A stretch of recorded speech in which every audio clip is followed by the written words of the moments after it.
반갑습니다. 말씀을 사모하는 여러분, 말씀이 여러분을 신바람나고 능력으로 충만한 그런 삶으로 인도해 주기를 간절히 소망합니다.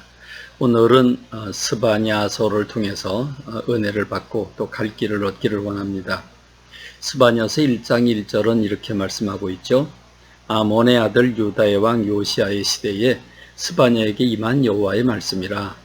스바냐는 히스기야의 현손이요 아마리아의 증손이요 그다리의 손자요 구시의 아들이었더라, 이렇게 말합니다. 이렇게 다른 선지자와는 달리 이 스바냐라고 하는 선지자의 족보를 다 이야기하는 이유가 뭘까요?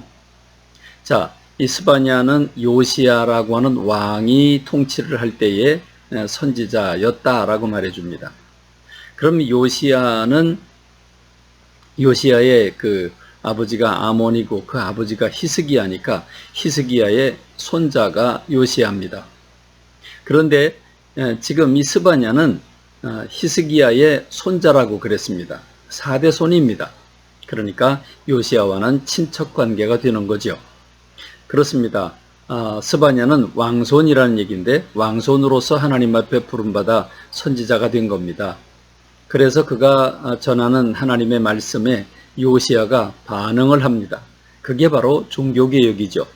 어떤 왕도 행하지 못한 종교개혁을 행한 그 이유는 스바냐의 말씀을 듣고 요시야가 반응했기 때문이라 볼 수 있습니다. 하나님은 특별히 스바냐를 통해서 아주 강력하게 여호와의 날, 요나서에서도 나와 있죠.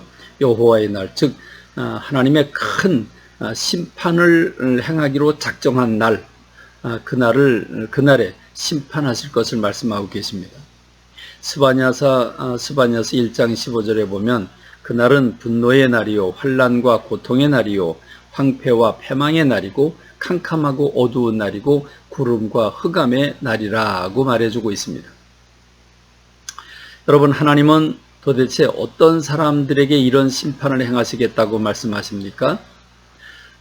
바로 바알을 섬기고 그마림이라고 하는 우상을 섬기고 별을 숭배하고 말감이나 우상을 숭배하는 사람들, 그리고 나아가서 하나님을 배반한 사람들과 하나님을 찾지 않는 사람들을 하나님이 심판하시겠다고 스바냐를 통해서 말씀하십니다.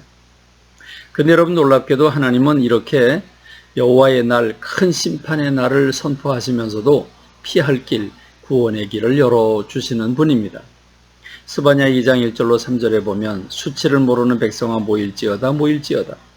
명령이 시행되어 날이 겨같이 지나가기 전, 명령이 여호와의 날, 심판의 날, 그 명령이 시행이 돼서 날이 겨같이 지나가기 전, 여호와의 진노가 너희에게 내리기 전, 여호와의 분노의 날이 너에게 이르기 전에 그리할지어다.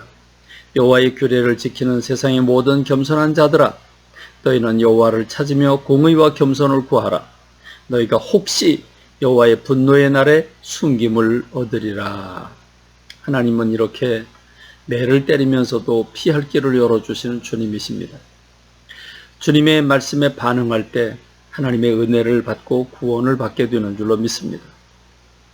2장에서 하나님의 심판은 이방 나라들을 또 향하지요. 블레셋과 모압과 암몬과 구스와 아수르라고 하는 나라를 심판하시겠다고 말씀하시고 3장에서는 예루살렘의 죄에 대해서도 심판을 하고 계십니다. 예루살렘의 죄는 어떤 죄입니까? 패역하고 더러운 것, 포악한 그 성읍이 화 있을진저 그가 명령을 듣지 아니하며 교훈을 받지 아니하며 여호와를 의리하지 아니하며 자기 하나님에게 가까이 나아가지 아니하였도다.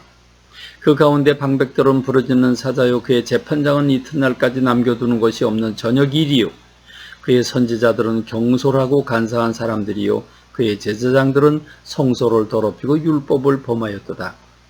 하나님을 찾지 않고 자기 자신을 믿고 살면서 왕으로부터 방백과 재판장 그리고 제사장 선지자에 이르기까지 총체적으로 타락한 그 모습에 우리 하나님께서 심판을 여호와의 날 큰 날에 심판을 행할 것을 말씀하시는데 다시 한번 하나님은 피할 길을 열어주십니다. 스바냐 3장 7절이죠. 내가 이르기를 너는 오직 나를 경외하고 교훈을 받으라.